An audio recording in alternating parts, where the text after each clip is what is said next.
Before family dinner, my mother-in-law screamed at my 7-year-old daughter, "No dinner tonight, straight to bed." My husband stayed silent. I just smiled and said, "We already had dinner." Thank you. 5 minutes later, I was packing our bags. What I did next left everyone speechless. My name's Julia Bennett. I'm 33 years old. For 2 years, my life has been lived according to a set of invisible rules written by my mother-in-law, Sylvia Bennett. They aren't written down anywhere, of course. They're communicated through tight smiles, pointed silences, and the way she rearranges a room the moment I leave it.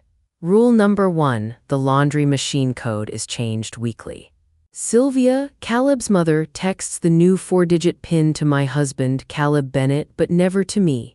Every Sunday, I have to find him and ask, like a child asking for an allowance, for permission to wash my own daughter's clothes.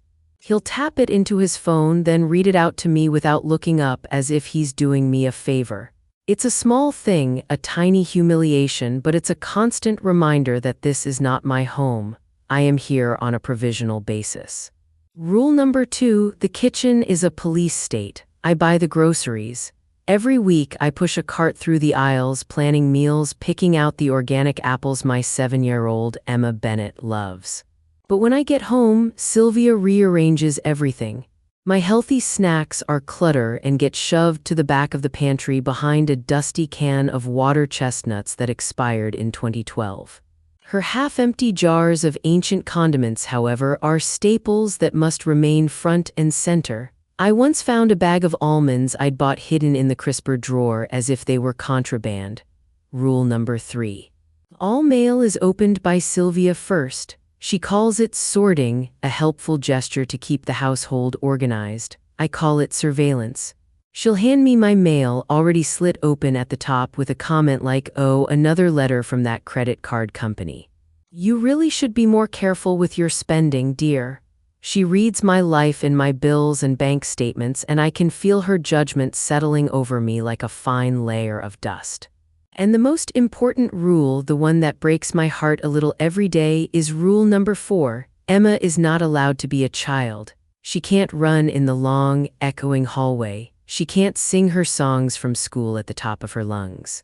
If she leaves a toy on the floor for more than 5 minutes, it's whisked away to a designated toy bin in her room. This house is a museum of Sylvia's life, filled with fragile antiques and polished wood, and we are the inconvenient, breathing guests who might smudge the glass. Caleb calls it helping us out.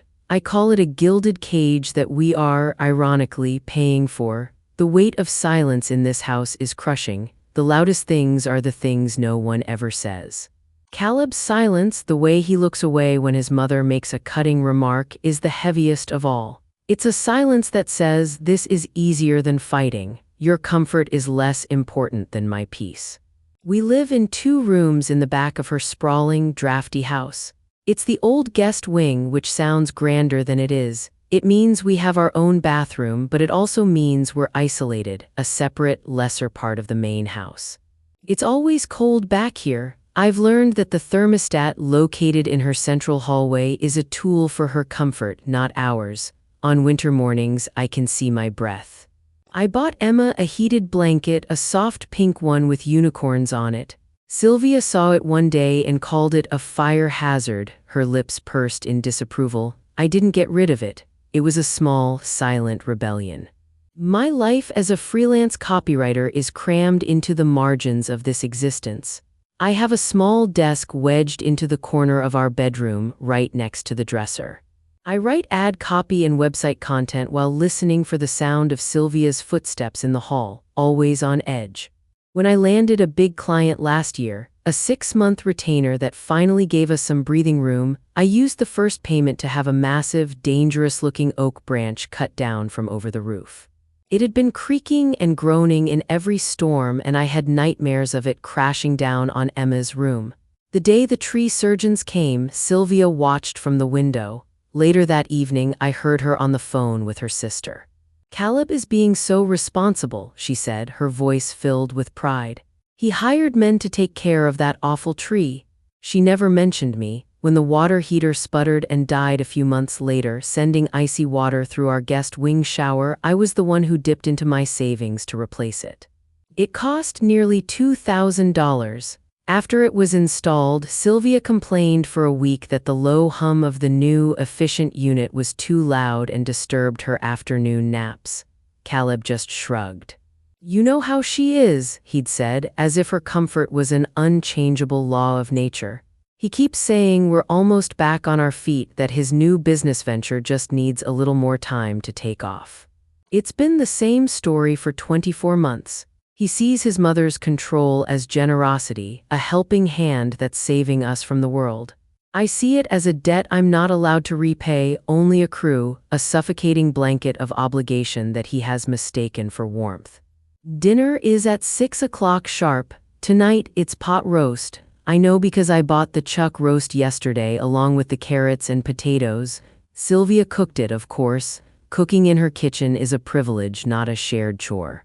We're sitting at the long, polished dining table she inherited from her grandmother, the surface so shiny it reflects our strained faces. Emma is buzzing with energy. She's telling a rambling story about her day at school, something about a class project involving a volcano made of clay and baking soda.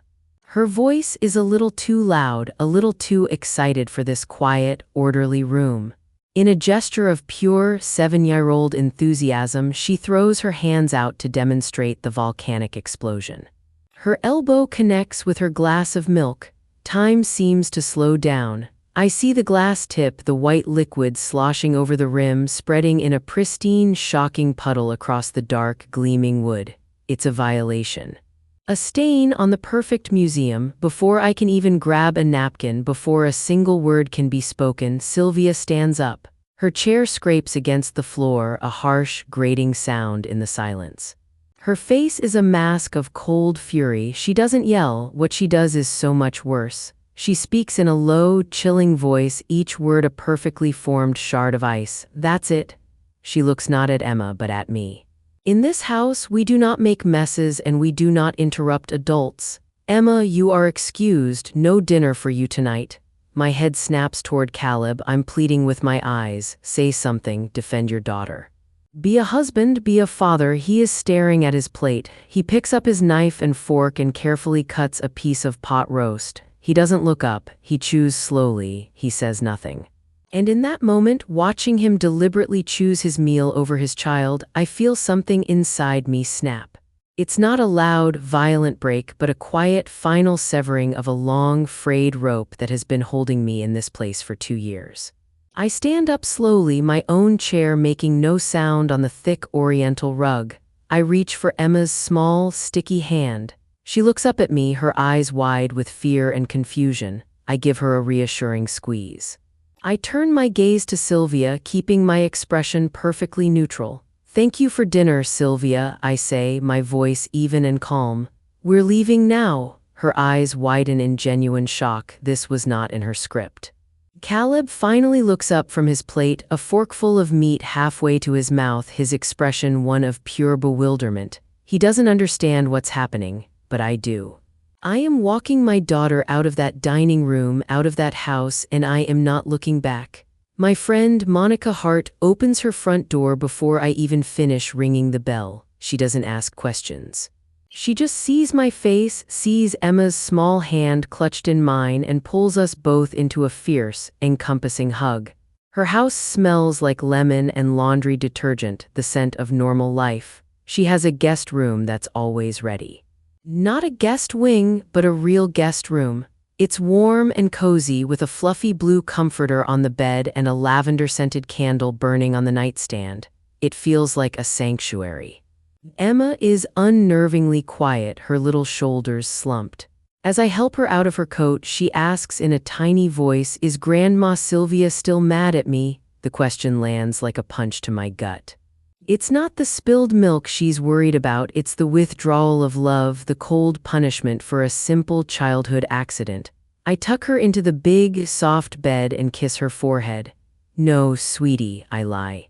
"And you don't have to worry about that anymore. Tomorrow we're going to have pancakes for breakfast with as much syrup as you want." Her eyes light up a little at that. a small, sweet promise in the middle of a nightmare. Once she's asleep, her breathing soft and even, I creep out and close the door behind me. I walk into Monica's living room and sit on the floor, my back against the sofa. And then, in the quiet safety of my friend's house, the composure I held together so tightly finally cracks. I don't sob or wail. It's a silent, shuddering cry that racks my whole body, my shoulders shaking with the force of 2 years of swallowed anger and grief. I cry for the time I've lost, for the woman I used to be before I started shrinking myself to fit into Sylvia's house. I cry for the man I thought I married, the one who disappeared behind a wall of silent compliance. Most of all, I cry for my daughter, for the fact that she had to witness that coldness, that she had to be the target of it. Monica just sits on the couch above me, not saying a word. She slides a box of tissues onto the floor beside me and after a few minutes says softly, "Stay as long as you need. We'll figure it out in the morning." Her simple, uncomplicated kindness feels like a lifeline thrown to a drowning woman. Sleep is impossible. My mind is a whirlwind of Sylvia's icy voice and Caleb's averted eyes, but underneath the anger and the pain, something else is starting to surface, a cold, hard clarity. Around 2 in the morning, I can't lie in the dark anymore. I slip out of bed, grab my laptop from my bag, and settle onto Monica's living room floor. I have a folder on my cloud drive labeled Household. For 2 years, it's been the place I track our finances, a constant, grim reminder of how much was going out and how little was coming in from Caleb. Tonight, I open it with a new purpose. This is no longer a budget. It's evidence. My receipts are my story, the one they've tried so hard to erase. I start pulling up the records, not with frantic anger, but with a quiet, methodical purpose. The files spread across my screen, a digital monument to my invisible labor. There's the invoice for the $4,600 roof patch from last spring, paid directly from my business account after a storm tore a line of shingles off. I remember the stress of it, the fear of water damage, and the relief of getting it fixed. Then I remember Sylvia complaining about the noise the roofers made. There's the receipt for the $380 emergency plumber visit. The toilet in our guest wing bathroom had started backing up, and Sylvia had refused to call anyone, insisting it was just a simple clog. After 2 days of it being unusable, I called and paid for it myself. There are the 2 new windows for the sunroom, a room we never used, $1,950. It was supposed to be a gift to my mother-in-law for her birthday, a gift Caleb suggested and I paid for. I find the email transfers for the utility bills sent to Sylvia's account on the 1st of every month like clockwork. The amounts vary, but the average is $290. Over 2 years, that's almost $7,000, and the groceries, I have a spreadsheet categorized by week. $140, $165, $120. A 2-year history of the food they ate, the coffee Caleb drank, the pot roast Sylvia cooked and claimed as her own. Then, Emma's after-school program, $1,200 paid in 2 installments from my account. Caleb had sworn he'd pay for half but claimed he forgot when the bill came due. For the first time, looking at this mountain of data, I don't see sacrifice, I see a case. My phone buzzes on the floor beside me at exactly 7 in the morning. It's Caleb, of course it is. I let it vibrate a few more times before I answer, taking a deep breath to steady myself. His voice isn't angry or apologetic. It's confused, annoyed, as if I'm a broken appliance that suddenly stopped working. "Are you coming back?" he asks, no preamble, no hello. Mom's all worked up. He doesn't ask if I'm okay, he doesn't ask where we are. He doesn't ask about Emma. His first and only concern is for his mother's emotional state, for the disruption to his peaceful, subsidized life. "No, Caleb," I say, my voice flat, "we're not coming back." There's a pause on his end. I can picture him standing in the kitchen, running a hand through his hair, genuinely baffled that I'm not following the script. "Don't be so dramatic, Julia," he finally says, the condescension in his tone like a lit match. "You know how she gets, just come home and apologize and we can move past this." Apologize, the word hangs in the air between us, so absurd, so completely disconnected from reality that I almost laugh. Apologize for what? For my daughter spilling milk, for finally standing up for her when he wouldn't, for refusing to allow her to be starved as a punishment. There's nothing to apologize for, Caleb, I say, and my voice is calmer than I've ever heard it. And there's nothing to move past. We're done. He scoffs, a short, sharp sound of disbelief. You can't be serious. You're going to throw away our entire marriage over a spilled glass of milk? The willful ignorance of that question is breathtaking. He has to know it's not about the milk. He just doesn't want to. It was never about the milk, I say quietly, and you know it. I end the call before he can respond. My hand is perfectly steady. His first tactic, the appeal to my sense of duty, the attempt to frame me as the hysterical one, has failed. The line has been drawn. Monica knows a guy who knows a guy. It's a cliché, but it's how I end up 2 days later in the quiet, uncluttered office of Owen Blake, an attorney whose name was passed along with the recommendation. He doesn't like drama. The office is a reflection of that description.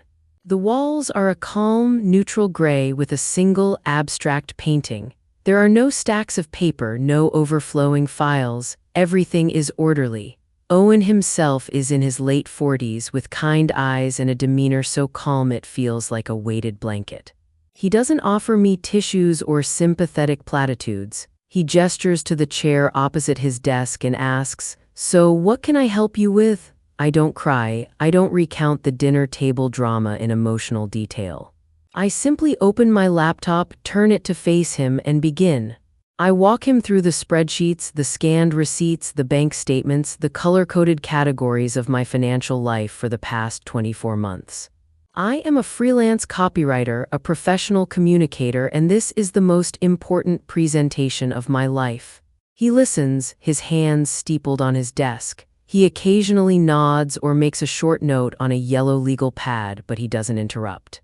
When I'm finished, he looks at the screen for a long moment, then meets my eyes. "You've been paying for the upkeep of a home you have no equity in," he says, his tone completely matter-of-fact. "You've essentially been a tenant who is also paying for capital improvements on your landlord's property." Hearing it put so bluntly, so devoid of the emotional baggage of family and helping out, is a profound relief. He explains the concepts of what he calls unjust enrichment and financial contribution in simple terms that I can actually understand. He tells me that my documentation is excellent, that I've already done half the work. He lays out the first steps. We'll file for divorce, request sole custody of Emma, and make a formal claim for fair compensation for my financial contributions to his mother's house.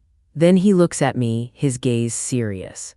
"They will fight back," he warns. "They will try to paint you as unstable, ungrateful, maybe even an unfit mother. You need to be prepared for that." I look at the neat columns of numbers on my laptop screen, my 2 years of proof. "I'm ready," I tell him, and for the first time in a long time, I actually believe it. I feel like I finally have a shield. Owen asks me to write down a full timeline of events, starting with the exact reason we moved into Sylvia's house in the first place. I spend that evening at Monica's kitchen table, typing it all out, and the act of putting the story into a linear narrative makes the pattern horrifyingly clear. 2 years ago, Caleb's tech startup, his big dream, had failed spectacularly. He'd poured all his savings and a good chunk of mine into it, and when it folded, he was left devastated and in debt. He was broken. That's when he'd pitched the idea of moving in with his mother. He'd presented it as a strategic, short-term solution. "Just 6 months, Julia," he'd pleaded, his eyes filled with a desperation I couldn't refuse, "just until things stabilize. We can save so much money and I can get back on my feet." Sylvia had welcomed us with open arms, beaming as she said, "Anything for my boy. This house is too big for me anyway." The 6 months came and went. The stabilization never arrived. Caleb's new business ventures were just a series of vague ideas he'd discuss excitedly over dinner, ideas that never seemed to translate into actual work or income. My freelance copywriting, which had once been a supplement to our household income, became our sole source of it. Quietly, without any formal discussion, I became responsible for all our family's expenses, our car insurance, our cell phones, Emma's clothes, everything. And on top of that, I started absorbing a growing list of house-related costs because whenever something broke or needed paying, Caleb would just sigh and say, "I don't know where we'll get the money for that," until I stepped in. Every time I brought up finding our own apartment, he'd have the same response. "We can't afford it yet, Julia. Don't you see how much Mom is helping us?" He wasn't seeing her help. He was seeing a consequence-free existence, a safety net that allowed him to never have to face his failure, to never truly have to try again. Writing it all down, I see it for what it was. It wasn't a temporary situation. It was a trap baited with his weakness and my sense of duty. A few days after my meeting with Owen, my phone buzzes with a new voicemail. It's from Tina Bennett, Caleb's cousin. Her voice is a syrupy concoction of fake concern that makes my skin crawl. "Julia, honey, I just heard what happened," she coos. "I'm so worried about you. Caleb said you had some kind of breakdown at dinner the other night." Breakdown. There it is. The first stone has been thrown. They're not calling it standing up for my daughter. They're not calling it walking out on an untenable situation. They're calling it a breakdown. The word is designed to paint me as fragile, irrational. "He said you just snapped and grabbed Emma and ran out of the house," she continues, her voice laced with theatrical pity. "Is everything okay? You know, with your stress levels, I just hope you'll get the help you need. The whole family is just so worried about little Emma." The insinuation is as subtle as a sledgehammer. I'm the unstable one. I'm the problem. I'm a danger to my own child. My first visceral instinct is to call her back and unleash 2 years of fury, but I don't. I take a deep, shuddering breath and force my hand to be still. I play the voicemail for Monica later that evening. She listens, her expression hardening, and just shakes her head. "And so it begins," she says grimly. "The smear campaign has begun." I don't delete the message. I save it to my computer, labeling the audio file Tina Voicemail 1. It's not just a hurtful message anymore. It's a piece of evidence. The next day, the attack comes from Caleb himself, though he frames it as a plea. A series of texts pop up on my phone. "Julia, you have to call Mom. She's a wreck," she keeps crying. She doesn't understand what she did wrong. A few minutes later, another one. "She's telling everyone how she gave you a home for 2 years rent-free and you've just thrown it back in her face." There it is, their official narrative being spread through the family grapevine. Sylvia, the benevolent matriarch who opened her home to us, and me, the ungrateful, unstable freeloader who is now trying to destroy her family out of spite.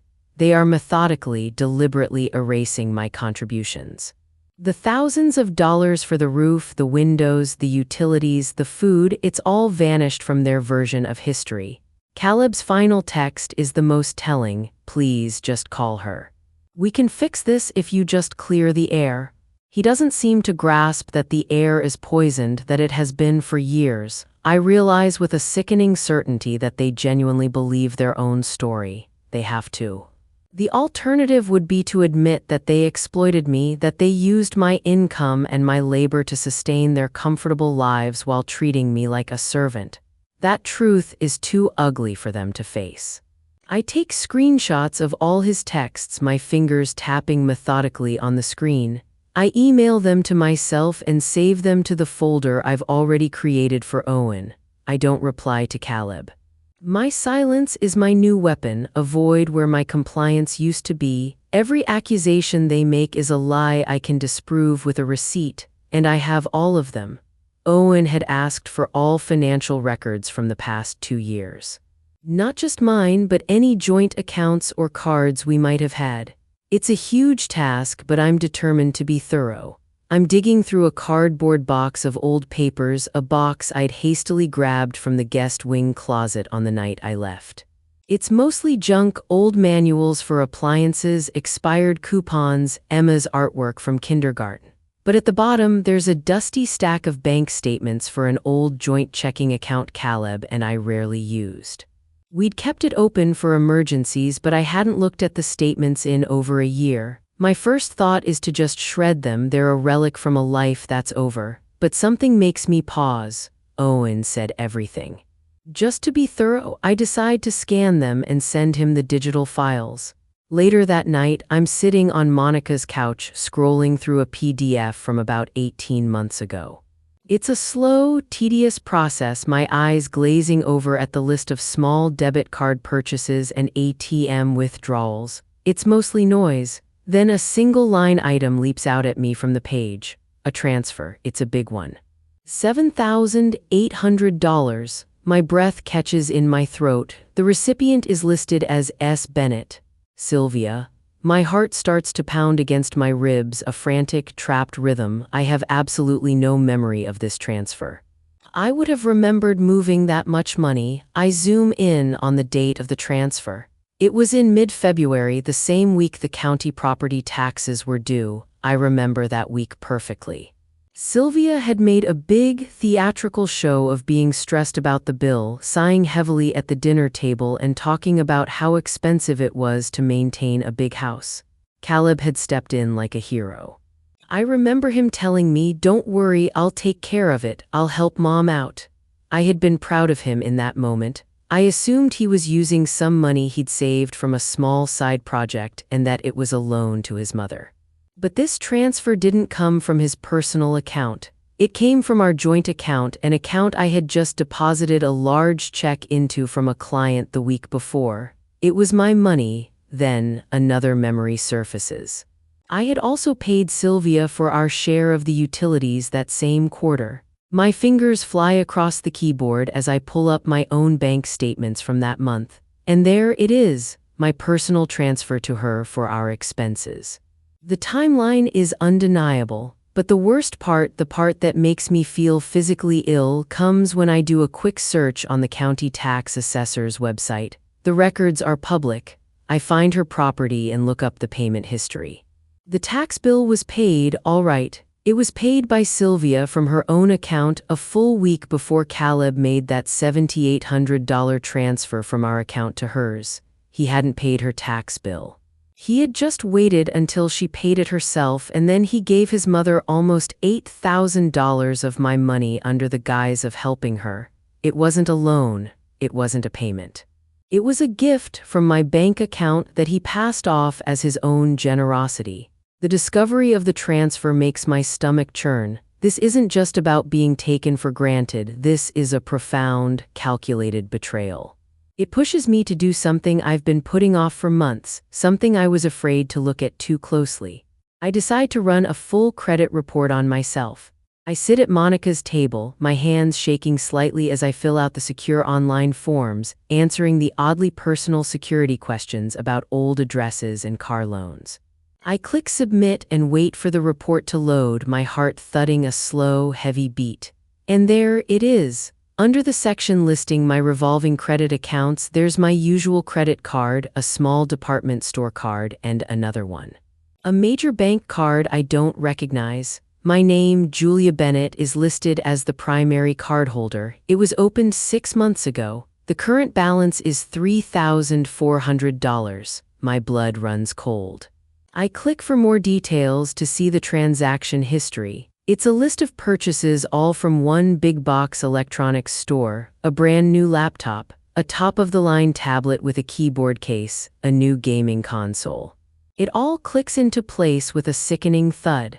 These are the new tools for Caleb's latest business venture, the ones he'd been so excited about, the ones he claimed an early investor had funded for him. He hadn't just used my money from our joint account, he had used my name. He had stolen my identity to fund his fantasies. This isn't a marital dispute anymore. This is fraud. The credit card is the final, clarifying piece of the puzzle. This isn't a story about a dysfunctional family dynamic or a weak man manipulated by his mother. This is a story about calculated, deliberate theft. The fog of my confusion and hurt burns away, leaving only a cold, hard certainty. I pick up my phone, and my first call is to the credit card company. My voice is perfectly calm as I navigate the automated menu and finally get a human on the line in the fraud department. I report the card as fraudulent. I tell them I never opened the account, never made the purchases. They freeze the account immediately and tell me they are opening an investigation. My second call is to Caleb. He answers on the second ring, his voice wary. "Julia, I don't waste time with pleasantries. I know about the credit card, Caleb," I say, my voice as flat and cold as a slab of marble.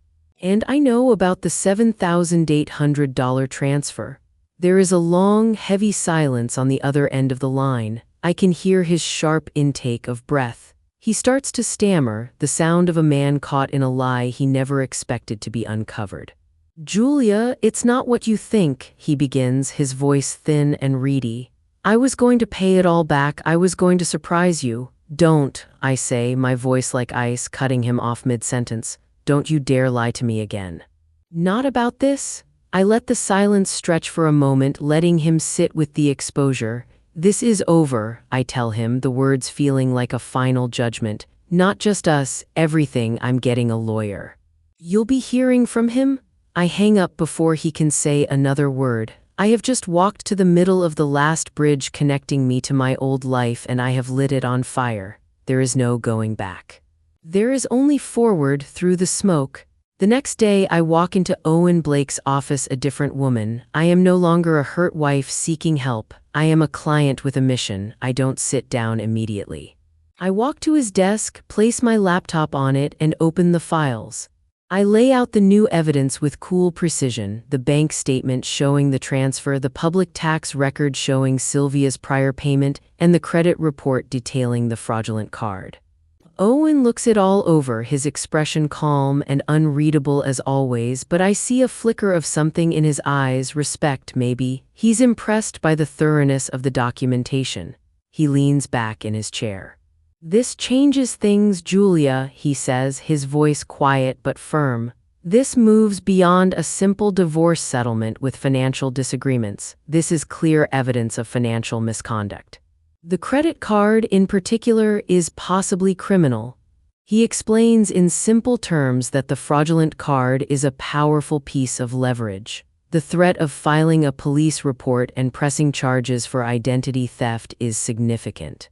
He tells me that Caleb and Sylvia will have no choice but to hire their own lawyer now, and any competent attorney will see this evidence and immediately know they are in a very, very weak position. Then he looks directly at me, and his next question changes the entire course of my life. "So," he says, "what do you want? Not just custody of Emma, not just a fair split. What do you want to be made whole?" The question hangs in the air. For the first time in years, someone is asking me what I want, not what I'm willing to tolerate. I take a moment, a real moment, to think about his question. What do I want? I close my eyes and picture the last 2 years. I see myself writing checks for utilities, pushing a grocery cart, transferring money for a roof I'd never own. I want to be made whole. I want compensation for every single dollar I poured into that house, into their lives, while they treated me like an inconvenience. I want repayment for the money Caleb stole from me, both from the joint account and through the blatant fraud of using my name. I want enough of a financial cushion to build a new, stable life for me and Emma, a life where we are never again dependent on anyone else's so-called generosity. But it's more than the money. I know I'll never get a real apology from them. They're incapable of that kind of self-reflection. So I want the next best thing. I want them to acknowledge what they did, not with words, but with a check. I want their fear of public exposure, of a judge reading the details of their financial arrangements into a public record, to be the force that makes them pay. I look at Owen. "I'm not looking for a messy, dramatic courtroom battle," I tell him. "I'm looking for a clean, decisive outcome. I want to use this evidence not to punish them, but to force a settlement that recognizes the truth of what happened." I can feel the shift inside me. I am no longer just reacting to their abuse and their lies. I am setting the terms of my own liberation. I am no longer the victim. I am the plaintiff. Owen pulls a yellow legal pad and a calculator toward him. We go through my spreadsheets again, but this time it's not an exercise in tracking my pain, it's an audit. We are building a bill for my stolen life. We add up the major expenses first. The roof patch, the new windows, the water heater, that's over $8,000 right there. We add up 24 months of utility payments I covered. That comes to nearly $7,000. We look at the groceries. He suggests a conservative estimate, and we land on a contribution of over $14,000 for the food they ate from my pocket. We add in Emma's after-school program, the medical bills Caleb was supposed to split, the car repairs. Then we get to the theft. We add the $7,800 from the fake property tax loan. We add the $3,400 in fraudulent credit card debt. Owen then starts talking about legal terms, but he explains them simply. He talks about unjust enrichment, how they directly benefited from my money and dissipation of marital assets, how Caleb actively took money that belonged to both of us and hid it or gave it away. He says we need to propose a single, clean number, a number that represents a full and final accounting of everything. Judges respect clarity, he says, tapping his pen on the pad. It shows we're not just emotional, we're serious. He scribbles for a moment, adds up the columns, and circles a final figure. We will ask for $120,000, he says, looking me straight in the eye. In exchange, you will waive any future claim to Caleb's inherited share of that house. The number takes my breath away. It feels audacious. It feels impossible. And in the very same instant, it feels profoundly, absolutely right. It is the price of my freedom. Owen's office drafted the petition like it was a verdict already written, clean and stark on plain paper. It didn't feel dramatic, no cinematic flourish, just a long, dry sheet that named what I'd been carrying for 2 years. Custody, division of things, and a demand for money that finally added up. It read like numbers and dates, but to me it read like an accounting of everything I'd given away. Owen explained each paragraph in plain language. He told me they'd include the list of repairs I'd paid for, the utilities I'd covered, the fraudulent card, and the transfer Caleb had made to his mother. He said the number, $120,000, would be written plainly, with a clause that if they agreed to pay it, I would waive any future claim on Caleb's inherited share of the house. He said judges liked clear asks. I nodded because I'd stopped telling myself small lies. I wanted a clean finish. He told me they'd send a process server to deliver the papers, no warning, so that when Caleb picked up the envelope he couldn't pretend he hadn't known. I pictured different scenes in my head as if I were flipping through a photo album of consequences. The process server standing on Sylvia's porch, the bell, the door opening, the fold of paper shining in the light, Caleb's face reading the words he'd been avoiding. I imagined Sylvia's expression when she realized this was not a meltdown I could soothe with a casserole. I imagined her trying to spin it into a story where she was the victim. The images tightened something in my chest, but I felt steadier than I had in months. This was not a vendetta, it was a formal closing of a chapter. A week later, Owen emailed me a single line. Mr. Bennett was served this morning. The message was brief, the kind of brief message you get when something important and irreversible has happened. I sat on Monica's couch and let the news settle into my bones. I felt a rush of fear, yes, but also a strange, mingled relief. The papers were out of my hands now, legal machinery was turning. Their choice was to fight and make this public, or to sit at a table and write a check. Either way, I had forced the truth into a place where it could not be ignored. 2 weeks later, the first direct sting of their retaliation hit in an unassuming inbox message. The school sent me an email with the subject line, "Checking in." It began with the kind of polite concern you can't mistake for anything but accusation. Someone anonymous, careful, had written to say they were worried about Emma.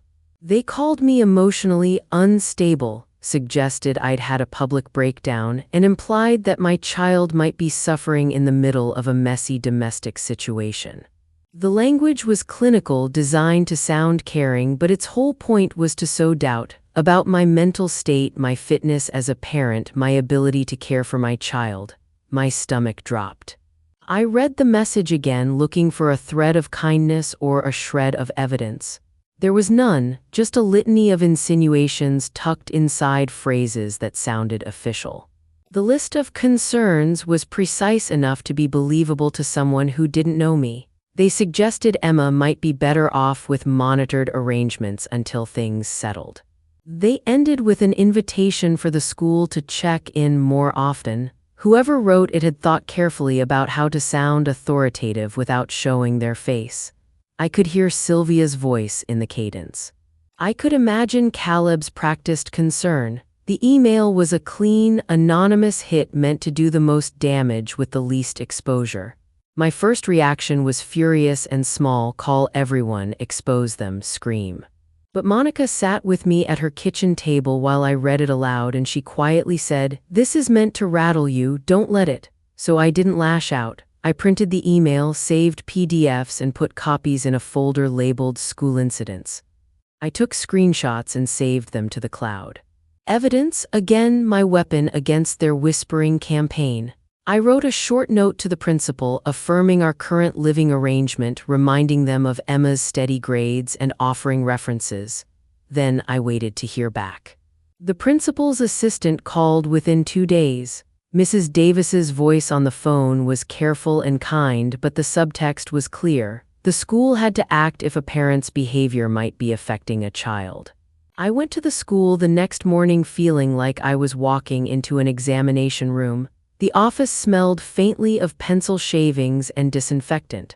I sat in a small chair across from Mrs. Davis's desk, feeling the vinyl squeak with every movement.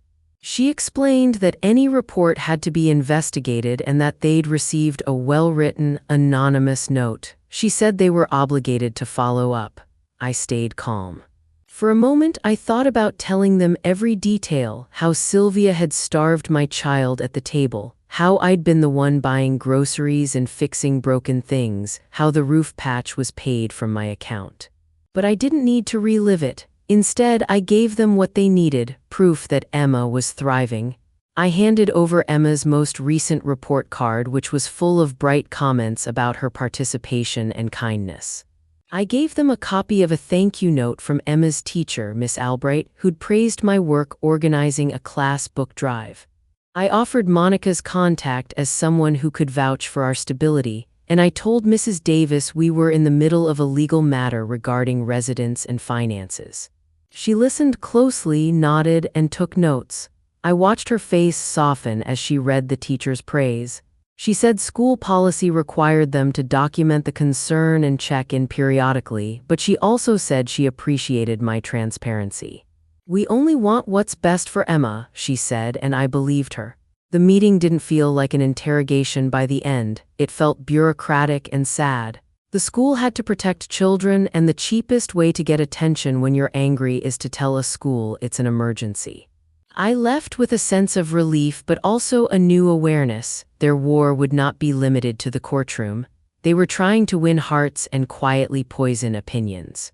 After that, I noticed the social quiet swelling around me like a low tide. Friends I'd laughed with for years suddenly took longer to reply to texts.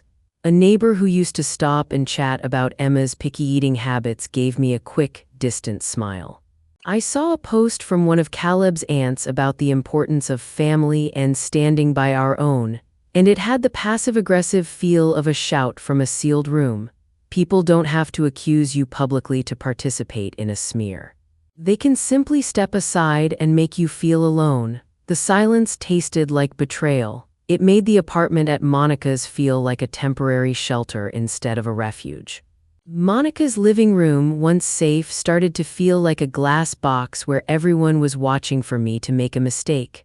I felt my confidence wobble. The legal threats were heavy, but this quiet erasure from our social world felt meaner. It hit the part of me that wanted to belong, to be seen as a good mother and a reliable friend.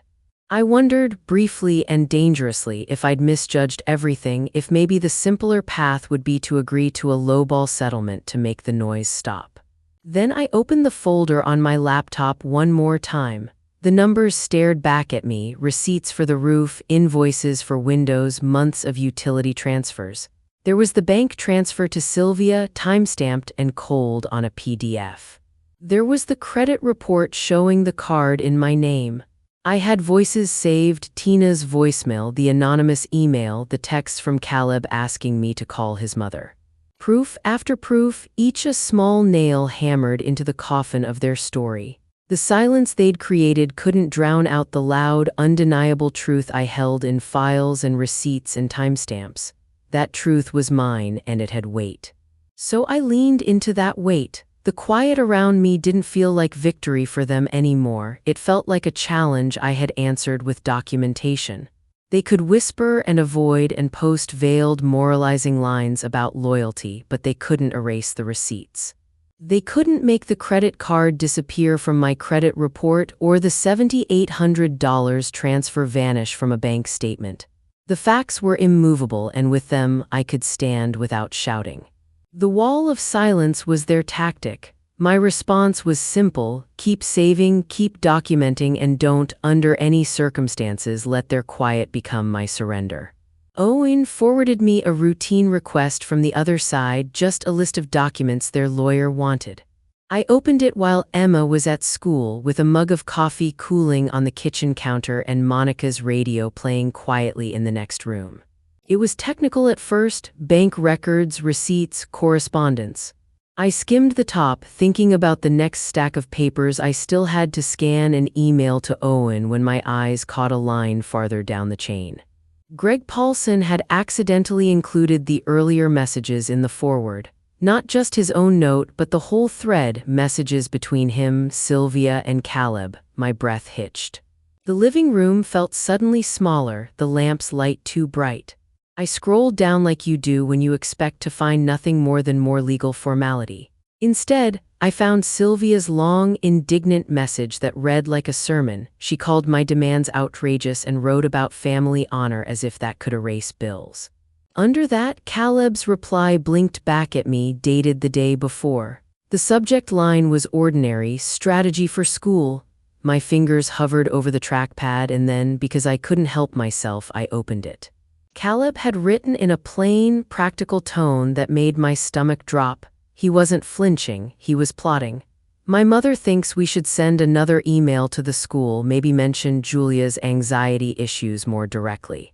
I think that might be too aggressive. What if we focus on the instability of her living situation instead? He suggested phrases, even proposed who should sign the note.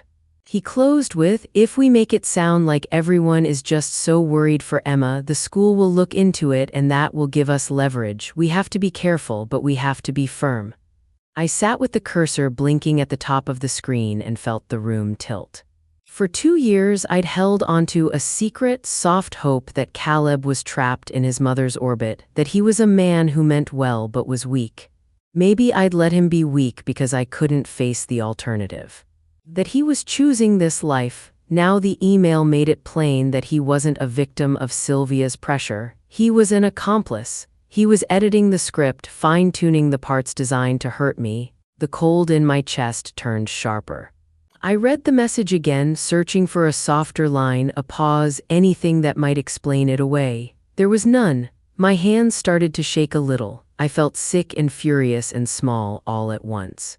I took screenshots, saved the original email thread, and then forwarded the whole chain to Owen with a one-line note. You need to see this. Hitting send felt like dropping a stone in a deep well. The echo might take a while to reach the surface, but it would. I called Monica, my voice tight. He's in on it, I said without preamble. She was quiet for a second, then said, come over. Now? I grabbed Emma's school backpack from the hook and drove, heart pounding, the little noises of the engine and the tires on the road reminding me I was still moving through the world. Owen called within 10 minutes of my email. His voice was clipped, the kind of sharp that doesn't disguise excitement. This is a major error on their part, he said. This proves coordination. This shows they were planning to attack your parental fitness to gain an advantage. He asked me to sit down and breathe. I couldn't really breathe. The idea that a lawyer might call this gold felt obscene while my daughter slept in Monica's guest room just down the hall. But Owen was right in the coldest, clearest way. The email was a piece of hard, messy proof that tied the financial theft and the social smear into one continuous pattern. He explained in plain language that the other side had exposed their intentions. That meant their lawyer couldn't credibly claim this was a misunderstanding or an overreaction from Sylvia. It showed intent, it showed coordination. You should know, Owen said, this changes leverage. It shows they were willing to manipulate your daughter's school for their own benefit. His voice softened. It also closes the possibility you might have had of talking this out with Caleb. He's not just under his mother's control, he's choosing the strategy. I felt a strange, small grief for the husband I'd imagined, the one who might have been reasoned with when confronted with hard evidence. For a moment, there was a kind of funeral in my chest for the idea that we could sit at a kitchen table with honest faces and patch things up. That version of him was gone the second I saw his words laid out in black and white, planning how to use my child as a bargaining chip. No more chance meetings or teary apologies, no more private pleas. The last soft route to resolution had been bulldozed. Owen didn't cheer or triumph, he mapped the path forward. We would use this email as a central part of our case, not for vengeance, but to protect Emma and to make sure the truth was undeniable. He told me we'd include the chain in the record we gave to the other side in the next round of document exchange. He said their own lawyer would have to confront these words, and judges see that kind of evidence for what it is. The plan felt less like retribution and more like a defensive shield. After the call, I sat in the car outside Monica's house and let the late afternoon light go warm across my hands. I watched two kids ride bikes down the street, their laughter spilling up like a sound I hadn't heard free in a long time. A woman pushed a stroller and smiled at Emma as she passed the window. The normal little life continued around us, indifferent and whole. I felt both anchored by it and alien to it. I picked up my phone and typed one word into a message to Caleb: "We're done." I pressed send with a kind of steady finality I hadn't known I had left inside me. That night, while Emma slept with one of Monica's stuffed animals clutched to her chest, I lay awake on the couch and thought about the man I thought I'd married. The betrayal wasn't only the money or the stolen credit. It was that he had actively helped create a narrative meant to take our daughter away from me. It made every small kindness from earlier times feel like a lie. I thought about how I'd defer to him at family gatherings, how I'd laugh when he told jokes, how I'd let him be the one to speak to his mother when the storm rolled in. He'd used those moments to cultivate credibility with his family while secretly lining up their next move against me. I saw it like a collage of quiet betrayals, all pointing in the same ugly direction.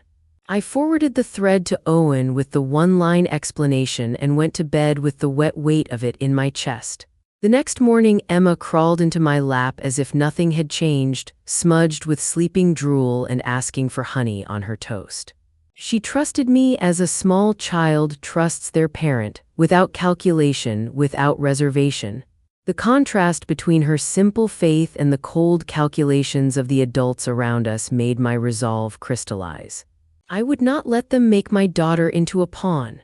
A week later, after a long afternoon of scanning receipts and filling Owen's inbox with orderly files, Emma sat on the edge of Monica's bed and looked at me with those big, earnest eyes. "Mommy," she said, her voice small enough to break glass, "are we ever going to have our own house again?" The question landed in my ribs like a stone. It was given with the casual belief of a child who thinks promises are simple things you can hold in your hand. For all the planning and spreadsheets and legal talk, she had no idea how complicated the world of adults could be, how long it might take to undo what 2 years of leaning on someone else had built. I pulled her close, the cotton of her pajamas warm against my cheek. I could smell the faint lavender from the guest room candle that Monica always burned, and somewhere in the house a pot of dinner simmered, ordinary life, regular and steady. I hugged Emma until her small shoulders relaxed. "Yes," I said, and the word felt heavy with truth and hope all at once. "Yes, sweetheart, we are going to have our own house. It might take some time, but we're going to make room for you to run, to sing, to leave your toys on the floor if you want. Your home will be our home." She smiled, the kind of quick, bright smile that can make your heart unfurl, and nestled her head against my chest. But after I kissed the top of her hair and left the room, the exhaustion rolled over me in slow waves. I sat at the kitchen table with my hands wrapped around a mug of tea that had gone cold and let the doubt creep in. What if I couldn't keep my promise? What if the other side dragged things out until my savings evaporated? What if the attacks on my character succeeded in convincing the world that I was unstable, that I was less deserving? The fear was a tight knot, bitter as old coffee. I rubbed my temples until I saw stars. The next morning I had a call with Owen. He was practical and steady, the voice I had come to rely on. He'd been preparing for the phase where both sides have to hand over documents and answers, where nothing remains private. He warned me in plain, unsparing terms about the parts of the process that could feel like weapons. "They can ask for almost anything," he said. "Emails, text messages, bank records, any notes you've kept. If they dig hard enough, they'll try to pull up anything that could paint you as unstable, old messages, appointments, anything." I felt like my throat had closed. He added, "Even if you don't have anything concrete, they'll still try to suggest patterns, and that can be exhausting to defend against." He didn't say it to frighten me so much as to prepare me. "We have the stronger set of papers," he reminded me. "But people can be worn down." He explained how dragging a case out could be a tactic, force you to spend money on motions, on time, until continuing seems impossible. I stared at the ceiling and thought of my dwindling savings, the line item budget I lived by, the small business accounts I had to protect for months to come. I pictured subpoenas demanding my emails, imaginings of strangers reading my messages to find any hint of instability. His voice softened at the end. "Hold steady," he said. "Don't engage their noise on social media, don't respond to provocations, keep records, save everything, we will use the facts and the paper. Let the evidence do the talking." The advice was simple. The doing of it felt like walking a tightrope with shaking legs. I thanked him and hung up, feeling both reassured and overwhelmed. On the other end, Emma knocked on the bedroom door with the naivety of someone who lived in a world where promises were still honored. "Mommy, can I bring star stickers to school today?" she asked. I laughed through the tension, the sound fragile as a bubble. "Yes," I said, and my voice steadied. "Bring every sticker you have." She scampered away, and for a moment I watched her little feet disappear down the hallway and felt something like courage return. Owen's words were a bucket of cold water, but they were also a plan. I would armor myself with facts and patience. I would hold tight to my promise to Emma, even if it meant moving slowly and keeping my head down while the world tried to wear me out. I made a new list that afternoon, scan another pile of receipts, label every file with dates, save every voicemail, archive every text. It was tedious work, hours of small, careful acts, but with each saved document the knot in my chest loosened. The process was ugly and long, but it was also the only honest way forward. I had my daughter's room to build and her trust to keep, and that was worth every tedious hour. Monica comes home one afternoon and finds me staring at the wall like it might have an answer if I looked hard enough. She doesn't ask what's wrong. She pours boiling water into 2 mugs and slides one across the table to me. The steam fogs up my glasses and I breathe in the faint scent of chamomile. For a while we sit in silence, the kind that isn't empty but working, like 2 people building something with quiet hands. I tell her everything. The transfer from our joint account, the credit card I never opened, the voicemail from Tina, the anonymous email to Emma's school. I tell her about the shame that tries to wrap itself around me when I think about community and how easy it is for people to pick sides. Monica listens. She doesn't look shocked or pitying, which is a mercy. She nods like a person who knows that horror can be ordinary in other people's lives and that surviving it usually takes ordinary courage. "You have to keep doing what you're doing," she says finally. "They want you to feel small, that's their goal. If you stay quiet long enough, they win by default." Her fingers drum against the mug. "You have proof, that matters. People can shout lies, but they can't make the numbers disappear."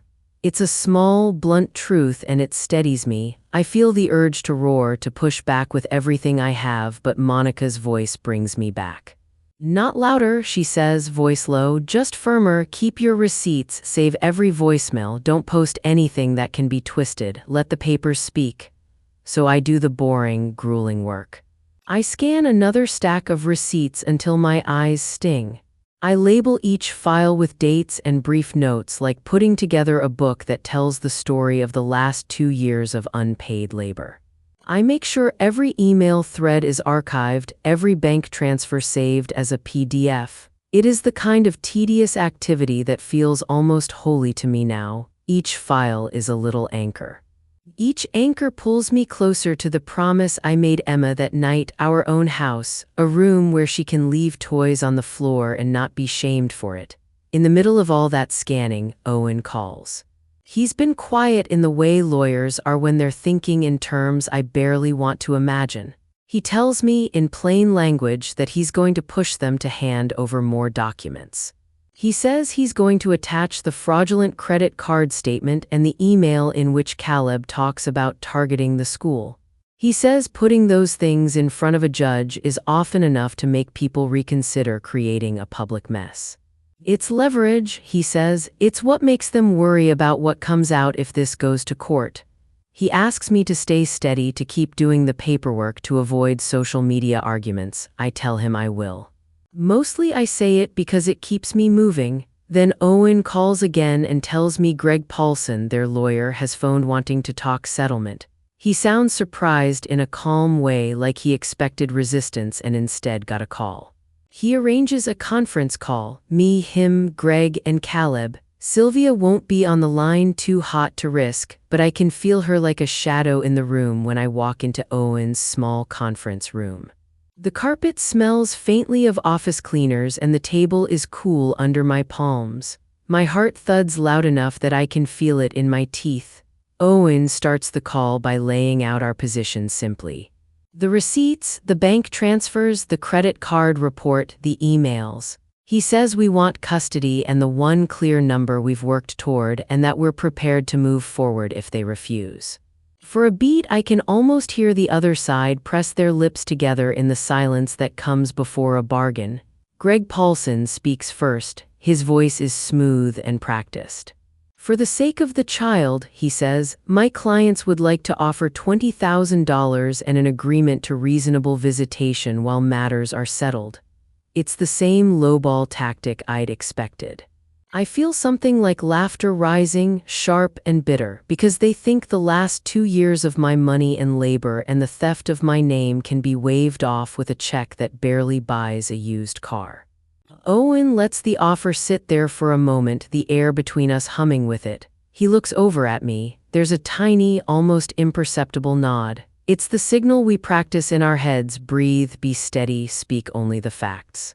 I clear my throat and let my voice find the place I've been training it to land: calm, factual, unarguable. No, I say. The single word is small, but it feels like a bell. I don't raise my voice. I don't let emotion flood out. I just speak, and the truth comes out with the plain force it has earned. For 2 years, my income paid for the roof, the windows, the utilities, and the food in a home I didn't own. A credit card was opened in my name without my permission, and nearly $3,500 of charges were run on it. A transfer of $7,800 was moved from our account to Sylvia's while she had already paid the county's property tax. When I left, emails and voicemails were circulated to damage my reputation and call into question my fitness as a mother. I hear Caleb try to cut in. His voice is uneven, like a man who's been caught trying to perform concern.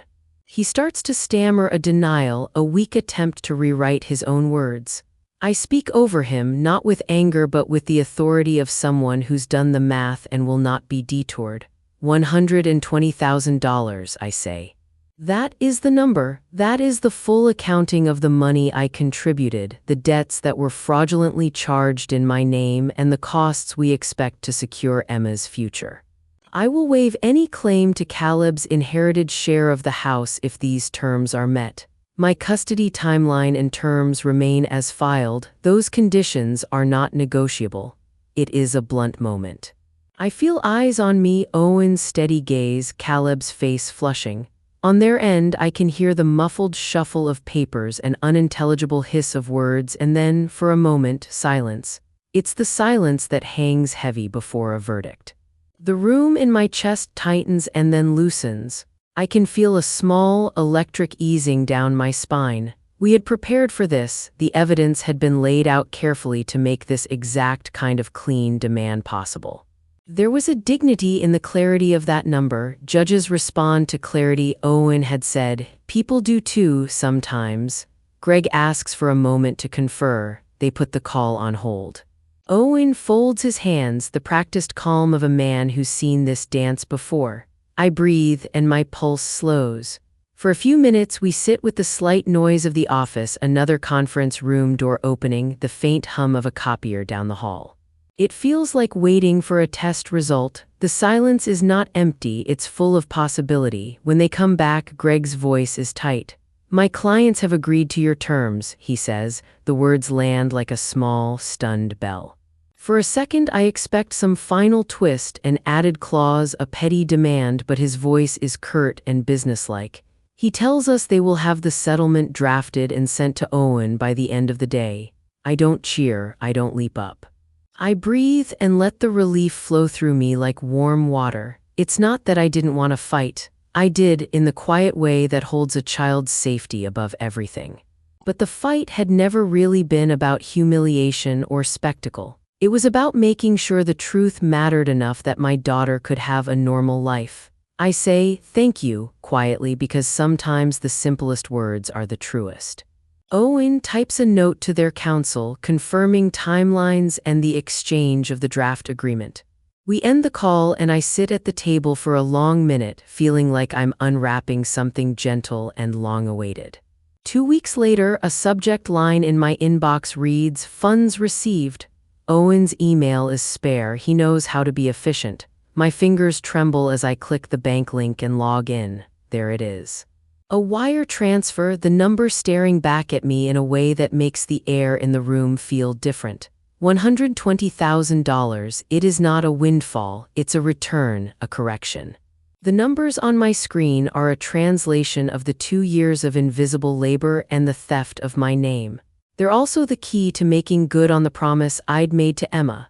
I signed the lease on a small 2-bedroom apartment that day. The landlord is kind, the building older and full of people who water plants in front of their windows and wave when you walk by. The living room has a big sun-worn window that lets light pour in, and for the first time in years I can imagine a space that is mine where Emma can be loud and messy and happy.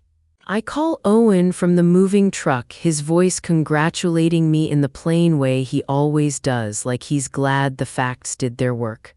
The first thing I buy for Emma is a new bed. She picks out a comforter with planets and stars because she has never stopped loving outer space, and we spend an entire afternoon putting the star decals on her ceiling together. She stands on a step stool, giggling when one of the stars peels and flops down on the carpet. We laugh until we're breathless. It's small, ordinary domestic joy, and it makes up for 1,000 nights when I stayed up worrying. I also buy the little espresso machine I'd been eyeing for years, the one I thought too selfish in the spare economy we kept.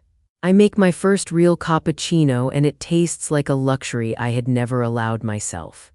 Emma sleeps with her astronomy book open on the floor and chews on a pencil, and I sit at the kitchen table and count the quiet, hot water humming, the small clock on the oven ticking, the muffled sound of a neighbor's radio. The solitude is different now. It's not the silent pressure of Sylvia's house, it's a peaceful silence that feels earned. The smear campaign loses momentum once the settlement is signed. There's nothing left for them to weaponize without dragging documents into light, and a public record of their own choices is a vulnerability they would rather avoid. Caleb posts less, Sylvia calls less, Tina's calls go unanswered. The house we left becomes their story to tell, but it no longer defines us. The money doesn't erase everything. Some stains are emotional and permanent, but it turns the ledger back in my favor. It buys time, stability, and a new start. That first Saturday morning in our new apartment, I wake early. The refrigerator hums softly, the sunlight pours like honey across the floor, and Emma pads into the kitchen in her oversized pajamas asking if we can make cinnamon rolls. I make coffee, the espresso machine sputters and then sings, and the smell fills the small rooms with something like home. We make a mess with flour and sugar, laughing when she flicks a dusting of powdered sugar across her nose. No one tells her she's being difficult for making noise. No one hides her toys away. This is what I fought for, a place that tolerates noise, that honors love over polish. My revenge never looked like fireworks or a public shaming. It didn't need to. It was quiet, deliberate, and documented. I used receipts and records to give weight to the truth that had been ignored for 2 years. In the morning light of our own small living room, I sip my coffee and watch my daughter press a sticky star to the ceiling. The silence around us is different now. It's made of safety and ordinary love. I keep my folders backed up, my receipts sorted, but mostly I keep my promise. This house will be home for Emma and for me. The first real morning in our apartment felt like stepping into a book I'd finally been allowed to write. The refrigerator hummed, steady and small, and the sunlight came in like a promise through that big front window. I made myself an espresso on the little machine I'd longed for, a second-hand thing with a dent in the lid and a loud pump that felt like a tiny, private celebration. The smell of coffee filled the kitchen, and for the first time in months I didn't flinch at noise. Noise felt like life instead of a fault line. Emma padded out in her pajamas, rubbing her eyes, and asked if we could make cinnamon rolls. We did. Flour dusted the counter and decorated her nose the way confetti decorates a parade. We laughed when a roll unrolled on the floor and she declared it a new kind of snack.